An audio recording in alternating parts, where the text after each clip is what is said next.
Uttarakhand LT चयनित अभ्यर्थियों का लगातार लंबे समय से चल रहा संघर्ष खत्म होने का नाम नहीं ले रहा है। इस विषय पर मंगलवार को उत्तराखंड हाईकोर्ट में एक बार फिर से एलटी चयनित मामले में सुनवाई हुई, लेकिन उसके बावजूद भी यहां पर को मंगलवार को भी उत्तराखंड एलटी चयनित अभ्यर्थियों के लिए कोई भी सकारात्मक खबर नहीं निकल कर आई। तो क्या है पूरी ये खबर और उत्तराखंड हाईकोर्ट में क्या हुआ मंगलवार को, इस वीडियो में उसे विस्तार से जानेंगे। अगर उससे पहले अभी तक आपने हमारे चैनल को सब्सक्राइब नहीं किया है तो चैनल को भी सब्सक्राइब कर लीजिएगा। तो हेलो दोस्तों, एक बार फिर से स्वागत है आप सभी का आपके अपने ही यूट्यूब चैनल दीप सुपरविजन में। तो आइए वीडियो शुरू करते हैं। एलटी 1341 पदों पर सफल अभ्यर्थियों को नियुक्ति पत्र जारी करने पर रोक आगे बढ़ गई है। ये नैनीताल से खबर है। हाईकोर्ट ने उत्तराखंड अधीनस्थ सेवा चयन आयोग की सहायक अध्यापक एलटी ग्रेड के 1341 पदों की चयन प्रक्रिया के दौरान आयोजित लिखित परीक्षा की उत्तर कुंजी बदलकर दूसरी उत्तर कुंजी जारी करने के विरुद्ध दायर कई अभ्यर्थियों की याचिकाओं पर एक साथ सुनवाई यहां पर को की है। कोर्ट ने परीक्षा में पूछे गए 7 प्रश्नों के सही उत्तर देने के लिए हेमवती नंदन बहुगुणा केंद्रीय विद्यालय गढ़वाल के सीबीएसई के सचिव को विषयवार विशेषज्ञ गठित कमेटी के यहाँ पर निर्देश दिए हैं। कमेटी 3 सप्ताह में अपनी रिपोर्ट यहाँ पर को पेश करेगी। अब देखिए ये मामला यहाँ पर को 3 सप्ताह तक यहाँ पर को अब टल गया है। इसकी जो अगली सुनवाई होगी वो 3 सप्ताह के बाद होगी, यानी कि ये रोक अभी तक लगी हुई है और ये आगे भी जारी रहेगी। कोर्ट ने चयनित सूची में शामिल अभ्यर्थियों को नियुक्ति पत्र जारी करने पर लगी रोक को भी आगे बढ़ा दिया है।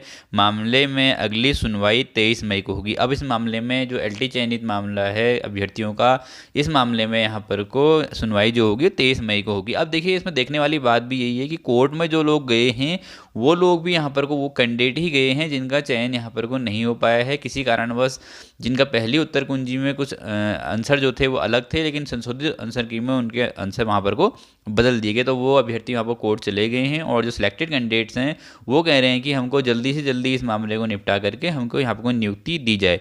मंगलवार को न्यायपूर्ति जो रविंद्र मैठानी की एकलपीठ में सुनवाई के दौरान आयोग के सचिव सुरेंद्र रावत वीडियो कॉन्फ्रेंसिंग के माध्यम से पेश हुए थे। कोर्ट ने उनसे पूछा कि क्या जो प्रश्न पूछे गए वे पाठ्यक्रम के अनुसार थे। इस पर सचिव ने उत्तर देने में अक्षम रहे। आयोग ने जो प्रश्न पत्र बनाया था उसमें 13 सवालों पर यहाँ पर चुनौती दी। अब देखिए 100 में से यहाँ पर को 100 नंबर की परीक्षा होती है और उसमें से 13 सवालों पर यहाँ पर को चुनौती दे दी गई है। अब देखिए इन 13 सवालों पर अगर चुनौती दी गई है, अगर सवालों में कुछ गलत पाया जाता है या फिर जो इनके आंसर हैं वो गलत पाए जाते हैं, हाईकोर्ट को कुछ ऐसा लगता है, तो 13 सवाल अगर इनके ऊपर अगर 13 सवालों पर कोई गड़बड़ होती है तो मेरिट लिस्ट में कई अभ्यर्थियों का चयन जो है वो खत्म भी हो सकता है और कई नए अभ्यर्थियों का चयन यहाँ पर को हो सकता है। अभी देखने वाली बात होगी 3 सप्ताह के बाद जो विशेषज्ञ कमेटी है वो इन 13 प्रश्नों पर क्या फैसला लेती है, क्या किस तरीके से वो इन प्रश्नों को यहाँ पर डील करती है। क्योंकि एक प्रश्न 100 नंबर के प्रश्न पत्र में 13 नंबर जो 13 प्रश्न हैं वो बहुत बड़े मायने रखते हैं। एक एक जो नंबर है या पॉइंट से यहाँ पर को मेरिट बनती है और पॉइंट से लोग बाहर हो जाते हैं सिलेक्शन से। लेकिन 13 नंबरों का ये मामला है तो इसमें आयोग क्या डिसीजन लेता है और इसके बाद क्या आयोग इस पर अपनी राय रख पाता है 13 सवालों पर, वो भी एक देखने वाली बात होगी। कोर्ट ने 13 में से 7 प्रश्नों की जांच कराने के लिए एचएनबी विश्वविद्यालय गढ़वाल और सीबीएसई सचिव विषयवार विशेषज्ञ कमेटी गठित करने को कहा है। इस मामले में आयोग स्पष्ट कर चुका है कि प्रश्न पत्र आयोग नहीं विशेषज्ञ तैयार करते हैं।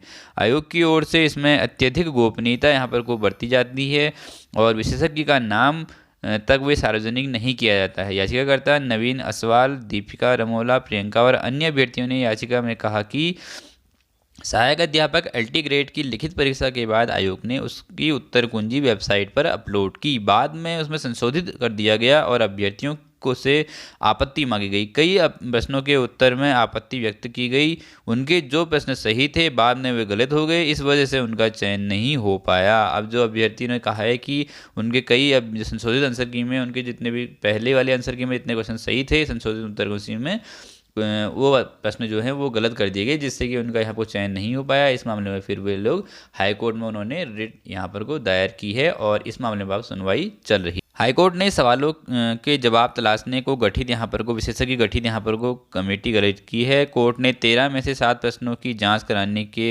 लिए विशेषज्ञ कमेटी गठित करने के यहाँ पर को निर्देश भी दे दिए। इसी से जुड़ी एक और खबर यहाँ पर को है, एलटी भर्ती विवादित प्रश्न विशेषज्ञ कमेटी जांचेगी। 23/4/2025 की खबर है, नैनीताल से खबर है। हाईकोर्ट ने सहायक अध्यापक एलटी ग्रेड के 1341 पदों की चयन प्रक्रिया सूची की उत्तर कुंजी बदलने की दायर याचिकाओं पर मंगलवार को एक सुनवाई की। न्यायमूर्ति रविंद्र मैठाणी की एकल पीठ ने अभ्यर्थियों के नियुक्ति पत्र पर यहाँ पर रोक को यहाँ पर जारी रखा है।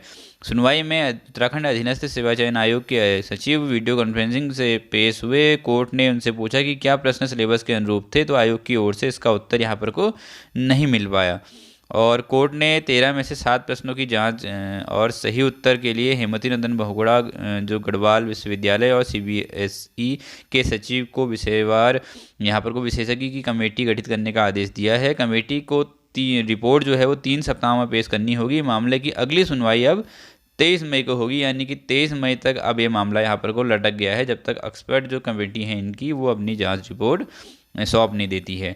और क्या है पूरा मामला, कुछ अभ्यर्थियों ने याचिका दायर कर कहा कि लिखित परीक्षा की उत्तर कुंजी जारी करने के बाद उसमें संशोधित कर दी गई, क्योंकि यहाँ पर को देखिए एक उत्तर कुंजी जारी की गई थी, उसके बाद उस उत्तर कुंजी में यहाँ पर संशोधन कर दिया गया, जिस मामले में कई अभ्यर्थी जो हैं वो चयन उनका नहीं हो पाया। इससे उनके उत्तर सही थे और बाद में गलत हो गए, इस वजह से उनका चयन नहीं हो पाया है। याचिका में कहा गया है कि आयोग बिना किसी वैध कारण के उत्तर कुंजी को संशोधित नहीं कर सकता है। आयोग ने उत्तर जानने बिना कई प्रश्न यहाँ पर को तैयार किए हैं। इस मामले में भी लोग कोर्ट गए हुए हैं। तो ये पूरा मैटर है और अब इसकी जो अगली सुनवाई होने वाली है वो 23 मई को होने वाली है, यानी कि 3 हफ्ते बाद। तो उस समय अब क्या निर्णय निकल के आता है वो भी देखने वाली बात होती है, क्या निर्णय निकलता है या फिर से नई सुनवाई नई हेयरिंग मिलती है, तो ये भी देखने वाली बात होगी। फिलहाल एलटी चयनित अभ्यर्थी हैं उनका इंतजार और लंबा यहाँ पर को होने वाला है। अब कब तक उनको न्याय मिल पाएगा, कब तक उनकी नियुक्ति हो पाएगी, ये भी एक देखने वाला विषय है, क्योंकि 23 मई को अगर ये सुनवाई होती है तो फिर मई 25 के बाद स्कूलों में छुट्टियाँ हो जाती हैं, ग्रीष्मकालीन अवकाश हो जाता है विद्यालयों में, और उसके बाद फिर मई और जून में छुट्टियाँ होती हैं, जुलाई अगस्त में फिर इनकी नियुक्ति की प्रक्रिया, अगर ये पूरा प्रकरण सॉल्व हो जाता है तो फिर अगले सत्र में या फिर ग्रीष्मकालीन अवकाशों के बाद ही इनकी नियुक्ति यहाँ पर को हो पाएगी। तो यही थे पूरी खबर। आशा करता हूँ कि इस मैटर को आप अच्छे से समझ गए होंगे। वीडियो अच्छी लगी हो तो वीडियो को लाइक कर दीजिएगा, चैनल को सब्सक्राइब कर दीजिएगा, अपने दोस्तों को भी शेयर कर दीजिएगा, जिससे कि इसी तरह की इन्फॉर्मेटिव न्यूज़ सबसे पहले आप तक पहुँच सके। तो आज की वीडियो में बस इतना ही, धन्यवाद।